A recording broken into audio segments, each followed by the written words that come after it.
جو دونوں کے لیے ایک معنی میں آیا ہو؟ کہا نہیں آیا، مگر جب مشرق دو ہوں تو آیا مشرقین، جب مغرب دو ہوں تو آیا مغربین، جب جنت کے شہزادے دو ہوں تو آیا حسنین، جب جنت کے شہزادے دو ہوں تو آیا حسنین، اور جب دو وزنی چیزیں ہوں ایک جیسی تو آیا ثقلین، ثقلین۔ اچھا صاحب کیا ایک جیسی؟ کہا دو مشرق، کہا مشرقین، دو معصوم دفن، کہا کاظمین، دو مغرب، کہا مغربین، دو شہزادے، کہا حسنین، کہا دونوں شہزادے ہیں اس لیے حسنین ہے، دونوں معصوم دفن ہے اس لیے کاظمین ہے۔ بھائی ثقلین کیوں کہا؟ کہا قرآن اور اہل بیت ایک جیسے ہیں، قرآن نور ہے، اہل بیت نور ہے، قرآن شفا ہے، اہل بیت شفا ہے، قرآن ذکر ہے، اہل بیت ذکر ہے، قرآن دیکھتے جائیے ثواب ملتا جائے گا، علی کا چہرہ دیکھتے جائیے ثواب ملتا جائے گا۔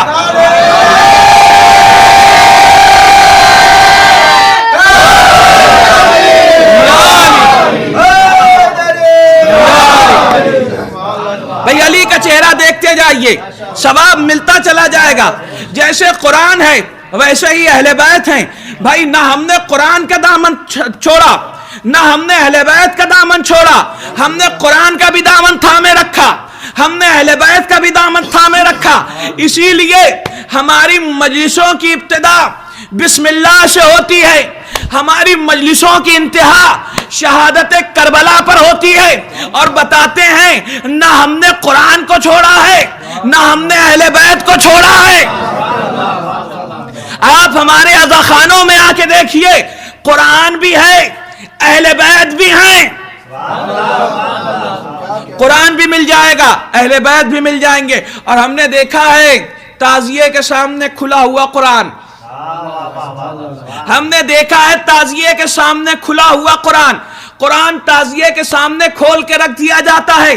یہ کیا ہے کہ قرآن و اہل بیت کی نسبت بیان ہو رہی ہے، نہ قرآن اہل بیت سے جدا نہ اہل بیت قرآن سے جدا۔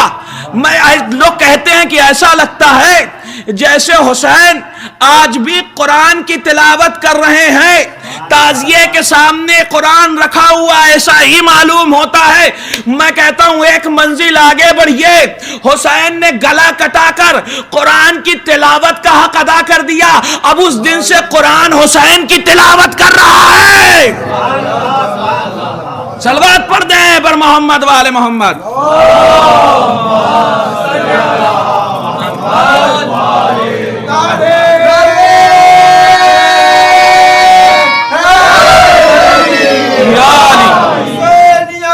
زندہ باد زندہ باد زندہ باد مردہ باد مردہ باد۔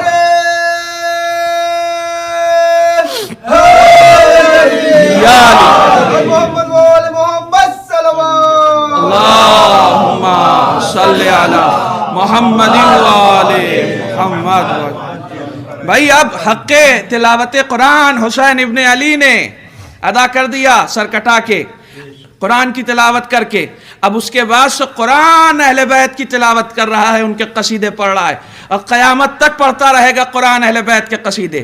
بھائی قرآن ہے ہی کیا؟ یا آل محمد کے قصیدے کا نام ہے، یا آل محمد کے عمل کا نام ہے۔ یا آل محمد، ایک ایک لفظ قیمتی ہے، توجہ فرمائیے گا۔ یا آل محمد کے قصیدے کا نام ہے، یا آل محمد کے عمل کا نام ہے۔ آل محمد عمل کرتے گئے، قصیدہ اترتا گیا، آیت مکمل ہوتی چلی گئی۔ انشاءاللہ میں اس پر بہت ساری بات کروں گا آپ کے سامنے آنے والی مجلسوں میں۔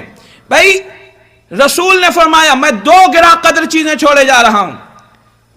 کیا گراں قدر چیزیں؟ ایک نہیں 2۔ اچھا صاحب کس کے سامنے بیان فرمایا؟ یہ بڑی اہم بات ہے۔ رسول نے بھائی حدیث کا ترجمہ ذہن عالی میں محفوظ ہو گیا کہ انی تارکن فیکم الثقلین، کتاب اللہ اطرتی و اہل بیتی، کتاب اللہ اطرتی اہل بیتی ما ان تمسکتم بہما لن تضلوا بعدی۔ دو گرا قدر چیزیں چھوڑے جا رہا ہوں، ایک اللہ کی کتاب، دوسرے میری اطرت، یعنی میرے اہل بیت۔ ان دونوں سے جو متمسک رہے گا وہ میرے بعد ہرگز ہرگز گمراہ نہیں ہوگا۔ ان دونوں سے جو متمسک رہے گا وہ میرے بعد گمراہ نہیں ہوگا، یعنی بعد رسول گمراہی کی چانسز ہیں، یعنی بھٹک جانے کے چانسز ہیں، یعنی ذلیل ہو جانے کے چانسز ہیں، یعنی راہ راست سے ہٹ جانے کے چانسز ہیں۔ تو رسول کس کے سامنے بیان کر رہے ہیں؟ رسول اپنی بزم میں بیٹھنے والوں کے سامنے بیان کر رہے ہیں۔ صاحب بزم رسول میں کون بیٹھتا ہے؟ عاقب رضا نہیں بیٹھتے، ہمارے یہ بھائی نہیں بیٹھتے، ہم لوگ تو 1400 سال بعد پیدا ہوئے۔ بھائی جو رسول کی بزم میں بیٹھتا ہے انہیں اصطلاح تہذیب کی اصطلاح میں کیا کہتے ہیں؟ کہا انہیں عربی اصطلاح میں صحابہ کہتے ہیں۔ کہا جو رسول سے ملاقات کر لے، جو رسول سے مصافحہ کر لے، جو رسول کی بزم میں بیٹھ جائے، وہ کون ہے؟ صحابی ہے۔ تو رسول عام آدمیوں سے نہیں فرما رہے، سب سے پہلا رسول کا مخاطب کون؟ کہا صحابی، یعنی رسول صحابہ سے فرما رہے ہیں، اے میرے پیارو، اے میری بزم میں بیٹھنے والوں، اے میری انجمن کے ستاروں، اے لوگوں، اے صحابیوں، یاد رکھنا اگر دامن قرآن یا دامن اہل بیت میں سے کوئی ایک دامن بھی چھوٹ گیا تو یاد رکھنا گمراہ ہو جاؤ گے، یاد رکھنا ذلیل ہو جاؤ گے۔ بھائی ہم یہی تو سمجھا رہے ہیں، جب صحابہ دامن اہل بیت چھوڑ کے گمراہ ہو سکتے ہیں تو اگر اسی صحابی کا کوئی وہابی دامن اہل بیت چھوڑ دے،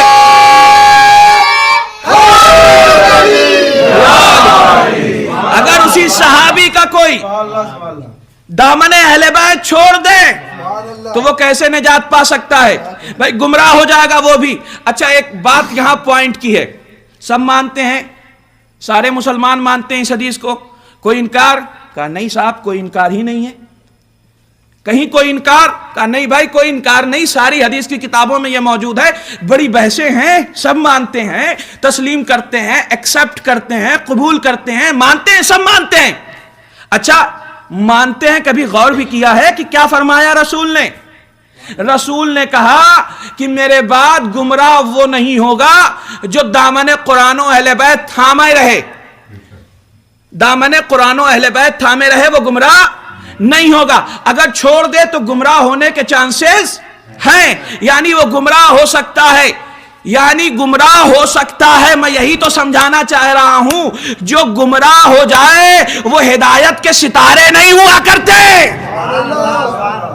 جو گمراہ ہو جائے ان سے ہدایت نہیں لی جاتی، ان سے ہدایت لی جاتی ہے جو معصوم ہو، جن کے گمراہ ہونے کے چانسز نہ ہوں۔ تو بھائی دیکھیے معصوم تو بعد رسول فقط تیرا ہی ہے، صلوات پڑھ دے محمد و آل محمد پر۔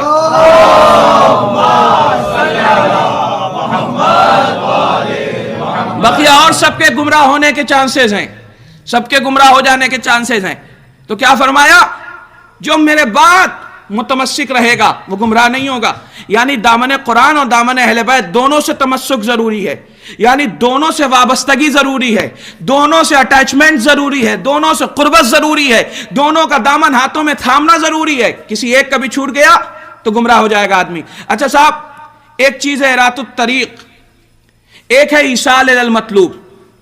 بات سمجھیے، اس بات کو میں اگر سمجھا لے گیا تو انشاءاللہ آپ بہت خوش ہوں گے، اور ایک تحفہ ہوگا، ہمارے بزرگ ہم سے بہتر جانتے ہیں۔ ایک ہے ارات الطریق، ایک ہے ایصال الی المطلوب۔ آپ کہیں گے عربی میں کیا پڑھ کے نکل گئے؟ بھائی ترجمہ یہ ہے، ایک ہے راستہ بتانا، ایک ہے منزل مقصود تک پہنچانا۔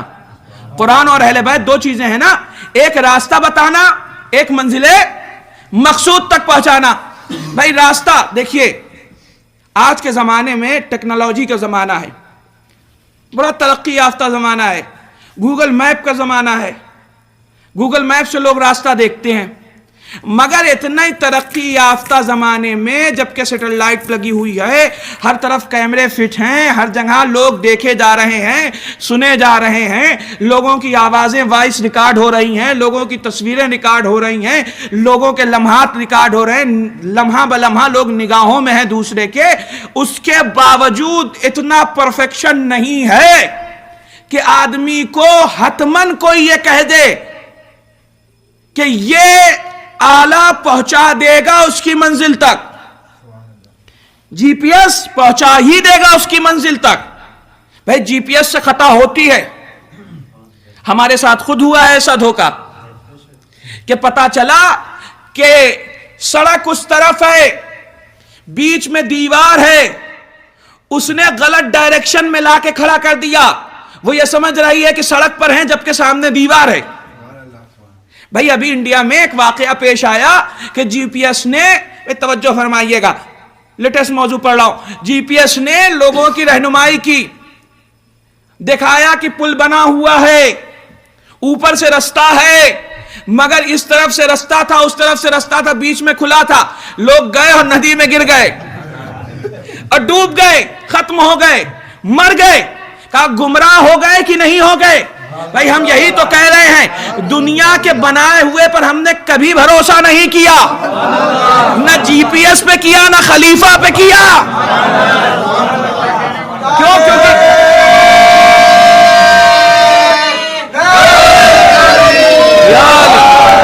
دنیا کے بنائے پر ہم نے کبھی بھروسہ نہیں کیا، پتہ نہیں کب دھوکہ دے جائے، پتہ نہیں کب راہ میں چھوڑ دے، پتہ نہیں کہاں کس گڑھے میں گرا دے، ہم نے کبھی بھروسہ نہیں کیا۔ اچھا صاحب، ارات الطریق عیسیٰ للمطلوب، آپ سب کو کہاں جانا ہے؟ کہا جنت جانا ہے، جنت جانا ہے، جنت جانا ہے، جنت جانا ہے، راستہ تو قرآن بتا رہا ہے جنت جانے کا راستہ، مگر ساتھ ہی ساتھ یہ بھی بتا رہا ہے یا بنیا اللہ تعبدوا الشیطان انہ لکم عدو مبین، اے میرے لال شیطان کی پیروی نہ کرنا، گمراہ کر دے گا وہ۔ یعنی ایک شیطان بھی ساتھ ساتھ لگا ہوا ہے، جو رستے سے بھٹکانے والا ہے، جو راہ سے ہٹانے والا ہے، جو منزل سے بہکانے والا ہے۔ لگا ہے کہ نہیں ایک شیطان؟ کہاں صاحب، شیطان تو لگا ہوا ہے۔ یہ ایک الگ بات ہے کہ کچھ لوگ اتنے ماہر ہیں کہ شیطان کو بھی بہکا دیتے ہیں، کچھ لوگ اتنے ماہر ہیں کہ شیطان کو بھی بہکا دیتے ہیں۔ مثال سنیے گا، بہت محظوظ ہوں گے آپ۔ اب یہ نیا زمانت نہیں ہے، ہم لوگ جب چھوٹے تھے 20-25 سال پہلے، اور آپ لوگوں نے جو بزرگ ہیں مجھ سے بہتر جانتے ہوں، استادوں کا بڑا خوف تھا اس زمانے میں۔ اب تو جنزی والا زمانہ ہے، حکومتوں کا خوف نہیں ہے، استادوں کا کہاں رہے گا۔ صلوات پڑھیے محمد والے محمد پر، مل جل کے صلوات پڑھ دے محمد والے۔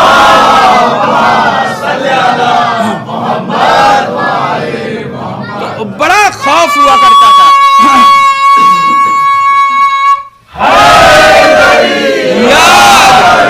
وہ صاحب بڑا خوف ہوتا تھا استادوں کا۔ جہاں استاد ہوتے تھے، مثال جب منزل تک پہنچے گی تو آپ یہاں نہیں بیٹھے ہوں گے، بہت آسمانوں میں سیر کر رہے ہوں گے فضیلتوں کے، اور سمجھ جائیں گے آپ کہ میں کیا کہنا چاہ رہا ہوں۔ جب استاد کہیں کھڑا ہوتا تھا تو اس زمانے میں جو ہیں اس زمانے کے جانتے ہیں کہ لڑکے رستہ بدل دیا کرتے تھے، اتنا خوف ہوتا تھا استاد کا کہ لڑکے رستہ بدل دیتے تھے کہ ماسٹر صاحب کھڑے ہیں، حضور کھڑے ہیں، سر جی کھڑے ہیں، ٹیچر ہمارا وہاں کھڑا ہے۔ بھائی استاد کی بڑی عزت کرنی چاہیے، یاد رکھیے گا، 3 ہی باپ ہوتے ہیں، استاد باپ ہوتا ہے، اوریجنل باپ ہوتا ہے، اور بی بی کا باپ ہوتا ہے۔ تو استاد وہ ہوتا ہے جو جسم کو بھی پروان چڑھاتا ہے اور روح کو بھی پروان چڑھاتا ہے، جو ایسی تعلیم دیتا ہے جس سے جسم بھی آباد ہوتا ہے اور روح بھی آباد ہوتی ہے۔ المختصر یہ کہ جب استاد کہیں کھڑا ہوتا تھا صاحب تو وہاں سے لڑکے راستہ کاٹ لیتے تھے کہ صاحب استاد ہیں، استاد ہیں۔ پتہ یہ چلا کہ استادوں کو دیکھ کے اس زمانے میں رستہ کاٹ لیا جاتا تھا۔ استاد ہیں بھائی، استاد ہیں۔ روایتوں میں ملتا ہے کہ شیطان کچھ لوگوں کو دیکھ کر اپنا رستہ بدل لیتا تھا۔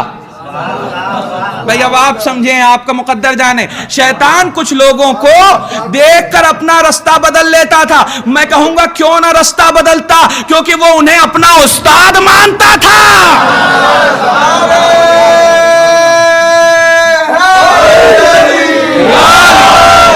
بھائی اپنا استاد مانتا تھا، استاد کو دیکھتا تھا رستہ بدل لیتا تھا. تو صاحب شیطان بہکانے کے لیے ہے، 24 گھنٹے ہے بہکانے کے لیے، وہ آن ڈیوٹی ہے، وہ سوتا ہوتا نہیں ہے، جاگتا رہتا ہے، ہر وقت ڈیوٹی پہ لگا رہتا ہے، بہکایا کرتا ہے. اچھا قرآن کیا ہے؟ کہا لکھی ہوئی کتاب ہے، اس میں یہ ہے کہ یہ کرو یہ کرو یہ کرو، جنت مل جائے گی جنت مل جائے گی جنت مل جائے گی. ہم نکلے اسی میپ کے حساب سے، اور جب میپ کے اعتبار سے نکلے تو شیطان نے بہکانا شروع کیا، کہا جنت مل جائے گی نماز پڑھو. شیطان نے کہا اچھا ہم اسی نماز میں گڑبڑی کروائیں گے، ہم اسی میں کروائیں گے گڑبڑی. کا ہاتھ کھلا نہ ہوگا آزادوں کی طرح، غلاموں والی کیفیت میں نماز پڑھو گے. گئی نماز. کہا روزہ رکھو جنت ملے گی. اچھا روزہ رکھو گے تو صحیح، جب ہم تمہیں بہکا دیں پورے دن رکھو 5 منٹ پہلے کھلوائیں گے. یعنی روزہ مکمل نہیں ہوگا. حج کرو گے؟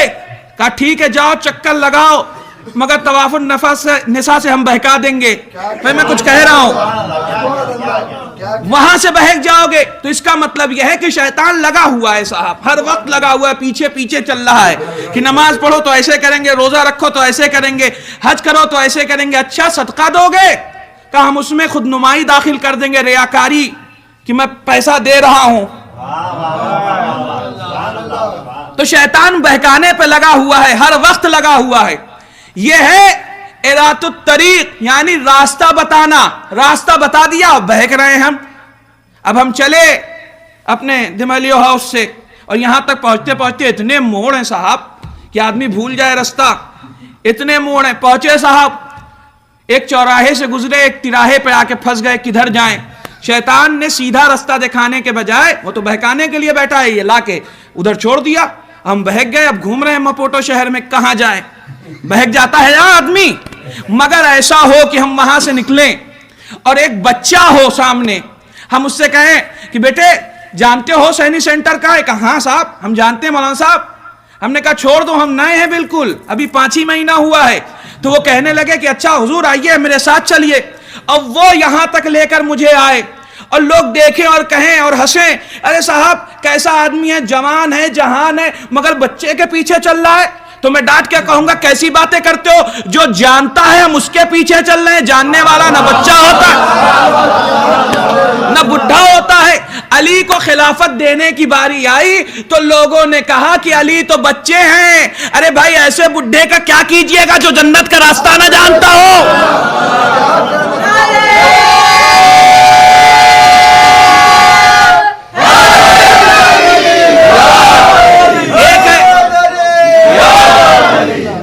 ایک ہے رات الطریق، ایک ہے ایصال المطلوب، ایک ہے راستہ دکھانا، ایک منزل مقصود تک پہنچانا. میں نے بات تمام کی، اب میرے پاس وقت نہیں ہے. بھائی ایک رات الطریق، ایک ایصال المطلوب، ایک راستہ بتانا، ایک منزل مقصود تک پہنچانا. راستہ دکھانا قرآن کا کام ہے، مگر اس راستے پہ چل کے آدمی بہک جاتے ہیں. دلیل یہ ہے کہ امت 73 فرقوں میں بٹ گئی.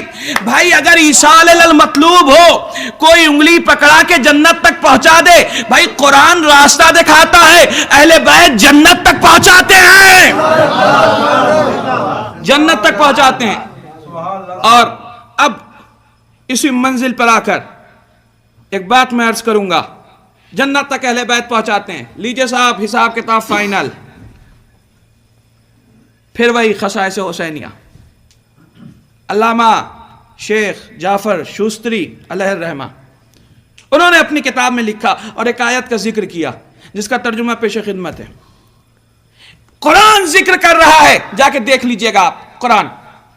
قرآن ذکر کر رہا ہے کہ کچھ لوگ ہوں گے جن سے کہا جائے گا جاؤ جنت میں، مگر وہ جنت میں نہیں جائیں گے،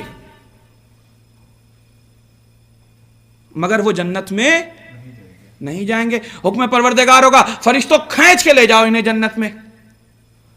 میں کچھ عرض کر رہا ہوں، کھینچ کے لے جاؤ انہیں جنت میں، کھینچ کے لے جاؤ. بھیا جہنم کی طرف کھینچ کے لے جاتے ہوئے دیکھا ہے؟ جنت کی طرف کھینچ کے لے جانا پہلی بار سن رہے ہیں. مگر فرشتے کچھ لوگوں کو کھینچ کے لے جائیں گے، کھینچ کے لے جائیں گے. دیکھیے کھینچ کے وہاں لے جایا جاتا ہے جہاں دل جانے پہ راضی نہ ہو، جہاں دل جانے پر راضی نہ ہو۔ بچے چھوٹے چھوٹے، اب بھائی یہاں زمانہ تو بدل چکا ہے مگر جو مثالیں مجھے یاد ہیں، ہمارے یہاں بچپن میں جب لڑکے پڑھتے نہیں تھے، اچھی جگہ تھی، ٹیچر اچھا پڑھاتا تھا، مکتب اچھی جگہ ہے، مدرسہ اچھی جگہ ہے، کالج اچھی جگہ ہے، اچھی جگہ ہے، مگر بچے جانا نہیں چاہتے تھے تو ماں باپ گھسیٹ کے لے جاتے تھے، کھینچ کے لے جاتے تھے، پکڑ کے پوری ٹیم پہنچاتی تھی کہ صاحب چلو گھسیٹ کے، بری جگہ نہیں اچھی جگہ، مگر بچے کا دل جانے پہ راضی نہیں ہے کیونکہ اسے اس کی مرغوب شے مل گئی ہے، اس کا انٹرسٹ کسی اور چیز میں ہے، کالج میں ہے ہی نہیں، مدرسے میں ہے ہی نہیں، انٹرسٹ کسی اور چیز میں ہے۔ تو پتا چلا فرشتے اگر کھینچ کے لے جائیں گے تو ان لوگوں کا انٹرسٹ جنت میں نہیں ہوگا، کسی اور چیز میں انٹرسٹ ہوگا۔ تو اب شیخ جعفر شوستری لکھتے ہیں کہ وہاں پر حسین ابن علی کے چاہنے والے ہوں گے جنہیں کھینچ کے لے جایا جا رہا ہوگا اور وہ کہیں گے رک جاؤ ابھی ہم حسین کا دیدار کر لیں، ہم حسین کا دیدار کر لیں۔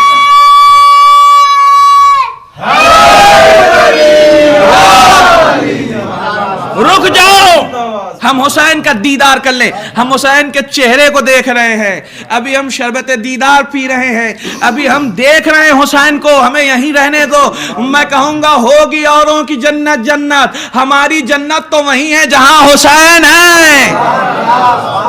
صلوات بر محمد وآل محمد۔